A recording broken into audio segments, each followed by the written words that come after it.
नमस्कार दर्शकों, स्वागत है आप सभी का राष्ट्र प्रथम में। आइए देखते हैं इस वक्त की फटाफट खबरें। वाराणसी के ज्ञानव्यापी विवाद से जुड़े मामले में आज इलाहाबाद हाईकोर्ट में हुई सुनवाई। हाईकोर्ट को मुख्य रूप से ये तय करना है कि 31 साल पहले 1991 में वाराणसी की जिला अदालत में दाखिल किए गए मुकदमे की सुनवाई को लेकर उन्होंने 22 सितंबर को अगली सुनवाई की है। इसके साथ ही एसआई से सर्वेक्षण कराए जाने समेत दूसरे बिंदुओं पर भी कोर्ट ने आज सुनाया है फैसला।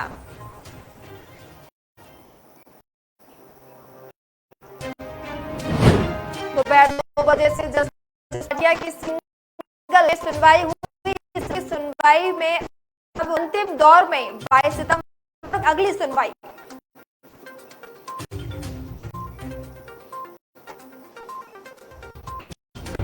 चौबीस अगस्त को अदालत ने फैसला आज के लिए रखा था। मुस्लिम पक्ष की ओर से वकील शमीम अहमद ने अदालत को बताया था कि ज्ञानवापी मस्जिद वक्फ की संपत्ति है।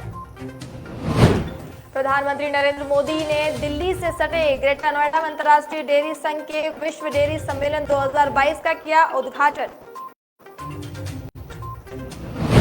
ये कार्यक्रम मार्ट परिसर में किया गया आयोजित। प्रधानमंत्री को देखते हुए सुरक्षा कारणों से ग्रेटर नोएडा की व्यवस्था में बदलाव किए गए।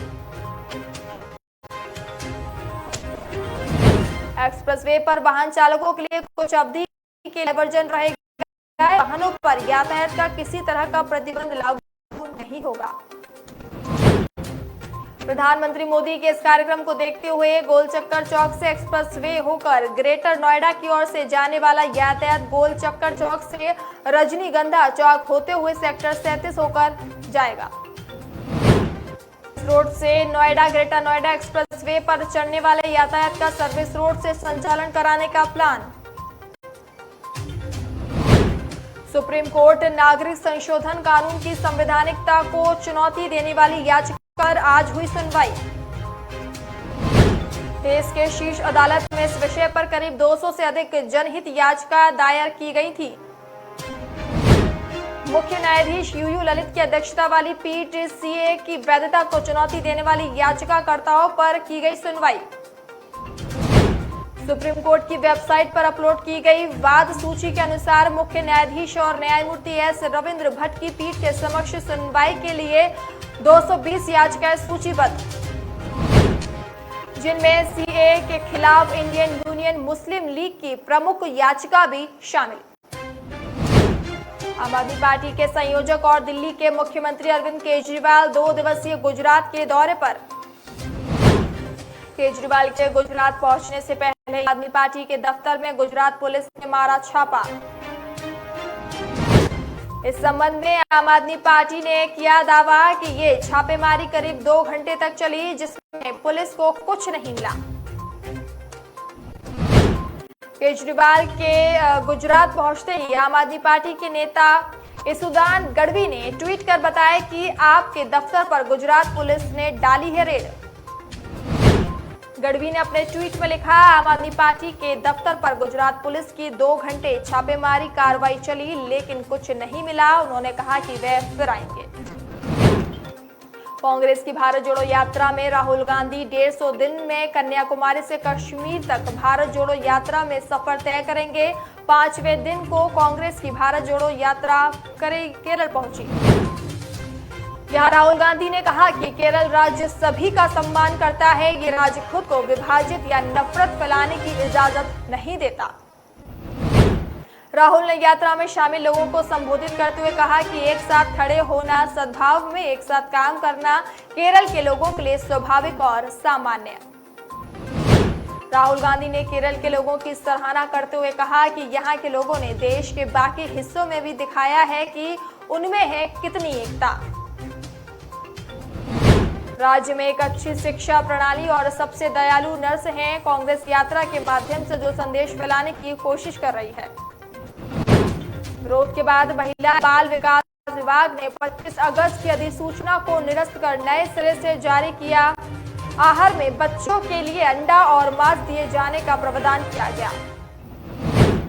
आदेश के बाद विपक्ष सरकार को घेरने में लग गया था। सरकार का पक्ष रखते हुए गृह मंत्री नरोत्तम मिश्रा ने कहा, अंडे का फंडा नहीं चलेगा और किसी भी हालत में चालू नहीं होने देंगे। एक्शन में आई सरकार ने बच्चों को अंडे और मांस भोजन में देने की अधिसूचना को निरस्त कर दिया। महिला एवं बाल विकास विभाग ने बदलाव करते हुए नियम 36 की कंडिका 3 के सरल क्रमांक में 16 में शाकाहारी शब्द को सभी बच्चों के लिए लागू करने का निर्णय लिया। मध्य प्रदेश के बाल सुधार गृहों और बाल संप्रेक्षण गृह में बच्चों को अब मांस और अंडा नहीं परोसा जाएगा। पुरानी अधिसूचना को संशोधित करते हुए महिला एवं बाल विकास विभाग ने नई अधिसूचना 7 सितंबर को जारी की। सरबजाप महापंचायत ने रविवार को भारतीय जनता पार्टी नीति सरकार को पार्टी की नेता सोनाली फोगाट की मौत के मामले में 23 सितंबर तक केंद्रीय ब्यूरो की जांच की सिफारिश करने का अल्टीमेटम दिया। हिसार के जाट धर्मशाला में महापंचायत का आयोजन किया गया। सोनाली फोगाट की मौत यशोधरा और परिवार के अन्य सदस्यों ने भी बैठक में लिया भाग। फोगाट की अगस्त के अंत में गोवा पहुंचने के कुछ घंटों बाद मृत्यु हुई थी। संदिग्ध परिस्थितियों में हुई थी मौत, चल रही है जांच। महापंचायत में निर्णय हुआ कि अगर सरकार मामले की सीबीआई से जांच कराने में विफल रहती है तो 24 सितंबर को ऐसे ही एक और बैठक आयोजित की जाएगी। मूसेवाला हत्याकांड पर बोले पंजाब के डीजीपी, जल्द ही कटघरे में होगा गोल्डी बराड। सिद्धू मूसेवाले की हत्या को 6 एक्टरों ने अंजाम दिया और उनमें से 4 को गिरफ्तार कर लिया गया है और 1-2 को पुलिस मुठभेड़ में मार गिराया गया। साथ ही उन्होंने कहा कि कनाडा में छिपे हुए व्यक्ति को जल्द ही कटघरे में खड़ा किया जाएगा। डीजीपी ने कहा कि मामले में अब तक 23 आरोपियों की गिरफ्तारी हो चुकी है। एंटी गैंगस्टर टास्क फोर्स के प्रमुख प्रमोद बान और अन्य अधिकारियों के साथ गौरव यादव ने मीडिया से बात की। दिल्ली के मुख्यमंत्री अरविंद केजरीवाल ने 8,736 स्कूल शिक्षकों को स्थायी करने के आम आदमी पार्टी नीति पंजाब सरकार की सराहना की। सभी राज्य सरकार से ऐसा कदम उठाने का आग्रह किया। केजरीवाल ने कहा कि दिल्ली सरकार ने राष्ट्रीय राजधानी में अतिथि शिक्षकों को स्थायी करने के लिए विधानसभा में एक विधेयक पेश किया था, लेकिन केंद्र ने इसे मंजूरी नहीं दी। केजरीवाल ने कहा, ऐसे समय में जब सरकारी नौकरियों में कटौती की जा रही है, अधिक अस्थायी कर्मचारी को काम पर रखा जा रहा है। उत्तर प्रदेश में शिवसेना ने अपने पार्टी संगठन को मजबूत करते हुए 2024 के लोकसभा चुनाव की तैयारी शुरू कर दी। महाराष्ट्र में सरकार गिरने के बाद उद्धव ठाकरे के धड़े वाली शिवसेना अब बीजेपी के साथ समझौता करना चाहती है।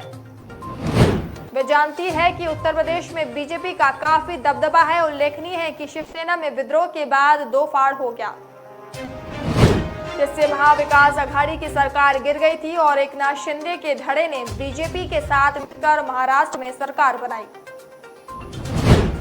केंद्रीय मंत्री अनुराग ठाकुर ने राहुल गांधी के नेतृत्व में चल रही कांग्रेस की भारत जोड़ो यात्रा का मजाक उड़ाया। कहा कि जिन लोगों ने देश को तोड़ने का काम किया वे अब इस तरह की यात्रा का आयोजन कर रहे हैं। अनुराग ठाकुर ने 2024 के लोकसभा चुनाव के लिए भारतीय जनता पार्टी के संपर्क कार्यक्रम के तहत थाड़े की यात्रा की और इसी दौरान उन्होंने ये बातें कही। थाड़े जिले में कल्याण संसदीय सीट की 3 दिवसीय अपनी यात्रा के दौरान ठाकुर पार्टी कार्यकर्ताओं को मिलेंगे, उनकी समस्या सुनेंगे और क्षेत्र में पार्टी संगठन को बेहतर बनाने के तरीकों पर चर्चा करेंगे। वहीं कांग्रेस नेताओं ने बीजेपी पर आरोप लगाया था और कहा था कि कुछ लोग देश को तोड़ने में लगे, हम लोगों को जोड़ने निकले हैं। कांग्रेस नेता जयराम रमेश ने बीजेपी और आरएसएस पर हमला बोला और कहा, भारत जोड़ो यात्रा न केवल बीजेपी की विभाजनकारी राजनीति के खिलाफ है। Delhi university undergraduate program में एडिशनल के लिए आज दाखिला प्रक्रिया शुरू करेगी। इसके तहत एडमिशन पोर्टल आज यानी 12 सितंबर को लॉन्च किया गया। आज DUCSS यानी कॉमन सीट एलोकेशन सिस्टम की शुरुआत करेगा। इससे कैंडिडेट्स यूजी कोर्सेज में एडमिशन लेने के लिए अप्लाई कर पाएंगे। मीडिया रिपोर्ट्स की माने तो ये एडमिशन पोर्टल आज से खुलने के बाद 31 दिन तक खुला रहेगा। इस दौरान कैंडिडेट्स एडमिशन के लिए अप्लाई कर सकते हैं। डीयू के यूजी कोर्सेज में एडमिशन के लिए कैंडिडेट को वेबसाइट पर अप्लाई करना होगा।